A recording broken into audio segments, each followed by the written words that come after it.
Oh man, what is up?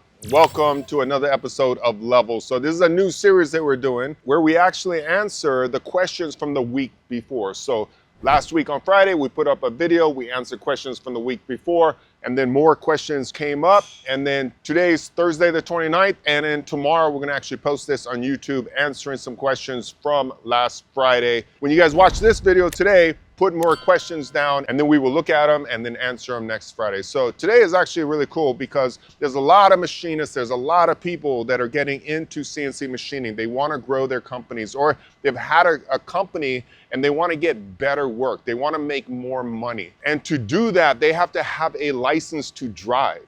Now, when I say license to drive, I'm talking about an ISO 9001 certification, or better yet, AS 9100 certification. Now, I say better yet on the AS certification because this is directly for aerospace. Basically, you got to look at it like this. The AS 9100 is ISO, but it has like 90 additional things pertaining just to aerospace that they added to it, so it's bigger. So if you're going to choose from both, and you want to get as much work as possible, and you want to do top tier work, I would go after the AS 9100. Now, a lot of questions have come up concerning AS 9100, so I picked this one right here. All right, for this question, it's from Ascended Technology. So Titan, this has gone unanswered for years, and we need clarity. Top tier aerospace and defense work requires CMMC and AS 9100D.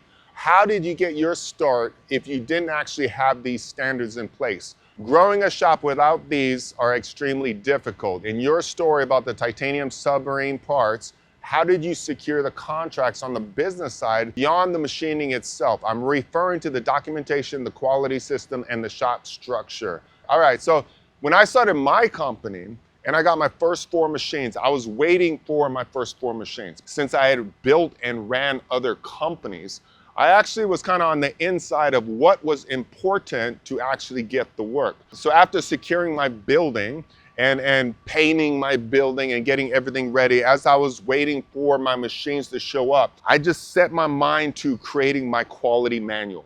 I knew that creating a quality manual back then was one of the most important things that you could actually do, because you needed to document all your processes so that anybody that came in that said, hey, what about this? And what about that? And what if this happens? You'd have the documentation to support your process. And therefore, they would know that the employees would always have someplace to go, a standard, a written documentation that shows exactly how the process works, and then they would follow that. So by creating my quality manual, it already gave me some foundation to stand on. Another thing I did early was getting shop management in place. So I had Job Boss, and I basically had scanners. So when you walked out into my company, we'd have routers on all of the different parts. Every single process was documented. And then every level of the process would have a barcode that you basically scanned in, you signed into, you added notes into, you added pictures into. And then as you went through the router, you would see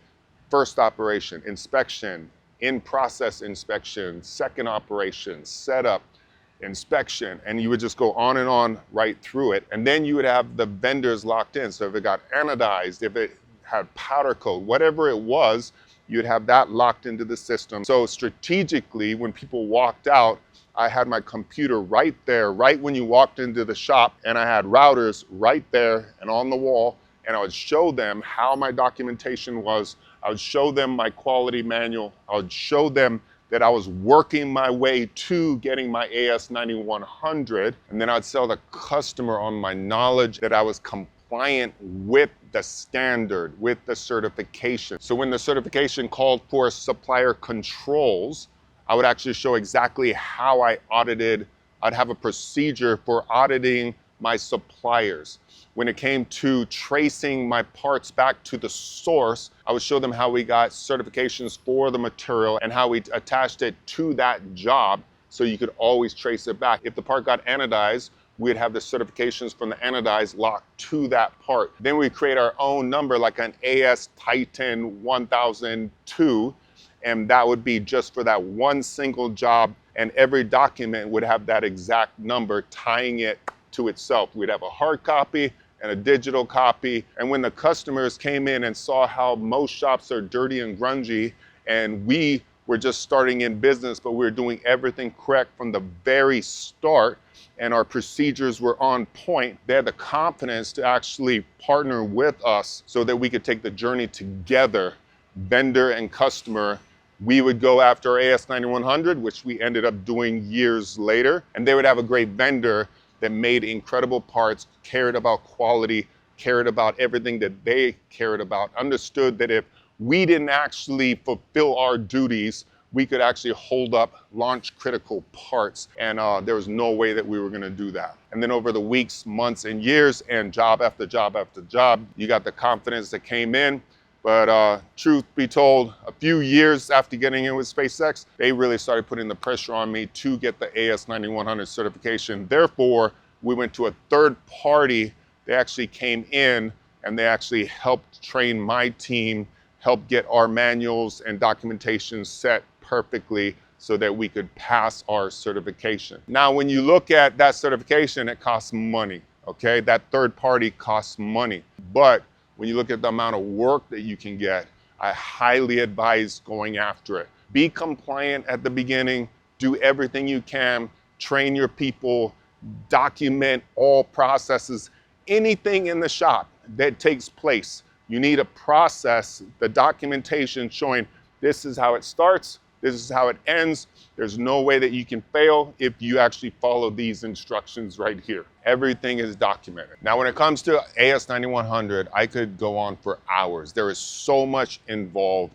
But what I would suggest to you guys is become an expert. Simply go online, look it up, look at everything that's inside of it, and just become familiar. If you go through the motion, you take all that documentation, do everything that it asks you to do, and you put it into your own shops, your shop will thrive, your people will thrive, you will have a license to drive. Even before you get your certifications, it will change your shop's life, it'll change your culture.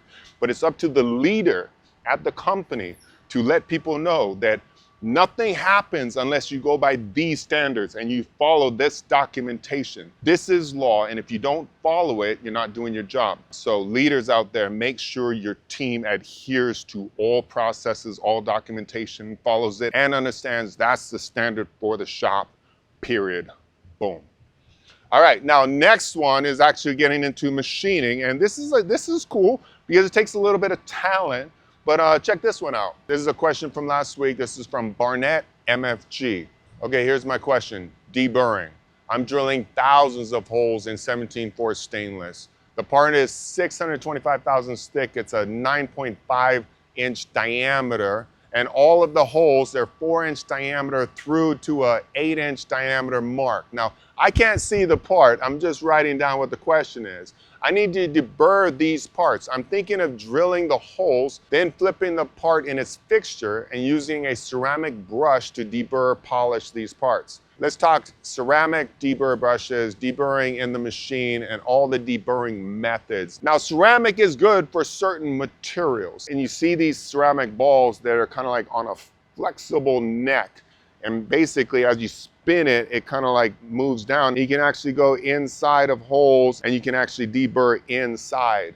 But for myself, I've just never really had luck with that. And most of the parts that we do is very precise. Everything is absolutely perfect. So on the top side, we're chamfering everything, or using a ball mill in certain cases when you need this perfect radius and you have more of a continuous 3D shape. We'll just surface it and make it beautiful. If it's just a flat surface, we just simply chamfer around. Now, what seems difficult, but actually isn't, is when you actually have a pocket, and I actually have a part right here. Remember this guy? So this is the handrail for the AK-50 guy.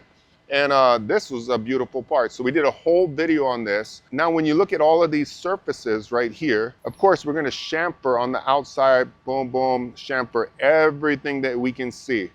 But the true skill comes in when you can actually come in with a lollipop. So a lollipop, similar to the ceramics that I've seen, the lollipop is a carbide tool, and it's basically a ball with a neck on it. You can bring it into the part and you can drop it in, you move it over and catch it underneath. So it kind of works like a key cutter, like it kind of goes in, comes in, and then you just come back up and you actually hit the surface on the top. Then you follow the geometry underneath it perfectly.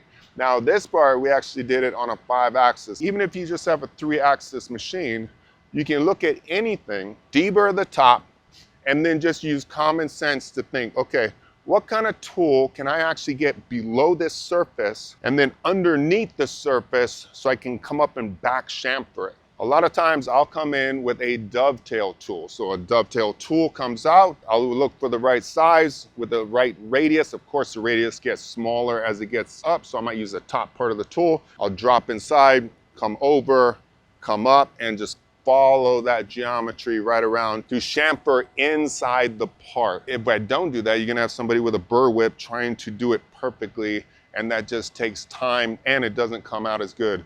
When you look inside a part and you see it chamfered, you're like, oh, these guys got skills.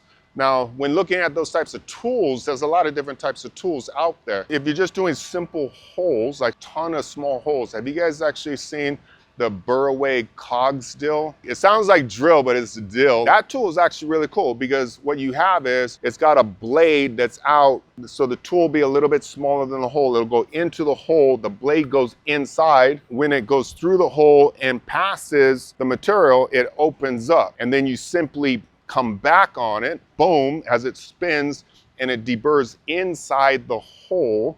And then you press it enough and it actually simply goes in and comes out. And based on the rotation and the speed, you can figure out how much of a chamfer you're gonna put on the parts. So that tool is actually really cool also. And a little trick that I learned a long time ago is just using common sense. I got bores going through, I got O-ring grooves way down in here. I don't want anybody deburring those later. So what I do is actually take a thread mill as a programmer, and which is similar to a key cutter that basically comes down and moves in to make that cut. I'll just take the thread mill down, I'll look at the O-ring that's coming around the bore, and I'll just come in and I'll just chamfer the top, boom, and then I'll come down, I'll come back, I'll chamfer the bottom, and therefore I just knock that burr off, knock the burr off, and I save a huge amount of time for the guys deburring parts because now they don't have to touch my parts. The parts are beautiful, everything's been done in the machine.